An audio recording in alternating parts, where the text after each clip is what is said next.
സംസ്ഥാനത്ത് PSCയിൽ വീണ്ടും വഴിവിട്ട നിയമനത്തിന് ശ്രമം.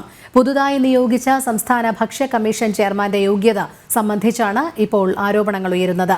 PSC അംഗത്വ കോഴ നിയമനവുമായി ബന്ധപ്പെട്ടുയരുന്ന വിവാദങ്ങൾക്കിടയിലാണ് മാനദണ്ഡങ്ങൾ കാറ്റിൽ പറത്തി സർക്കാർ മറ്റൊരു നിയമനം കൂടി നടത്തുന്നത്. PSC കോഴ ആരോപണം സംസ്ഥാനത്ത് സജീവമായി നിലനിൽക്കെയാണ് മാനദണ്ഡങ്ങൾ കാറ്റിൽ പറത്തി സർക്കാരിന്റെ മറ്റൊരു വഴിവിട്ട നിയമനം കൂടി പുറത്തുവരുന്നത്. സംസ്ഥാന ഭക്ഷ്യവകുപ്പിൽ ചെയർമാനായി നിയമിച്ച ജിനു സക്കറിയ ഉമ്മന്റെ യോഗ്യതകളെക്കുറിച്ചാണ് ഇപ്പോൾ ചോദ്യങ്ങൾ ഉയരുന്നത്. ഭക്ഷ്യവകുപ്പിലെ അധ്യക്ഷൻ അഖിലേന്ത്യാ സേവനത്തിലെ മുൻ അംഗമോ ഭക്ഷ്യസുരക്ഷയിൽ സർവീസ് ഉള്ള വ്യക്തിയോ ആവണം. ഈ മാനദണ്ഡങ്ങൾ കാറ്റിൽ പറത്തിയാണ് ഇപ്പോൾ ജിനു സക്കറിയ ഉമ്മന്റെ നിയമനം.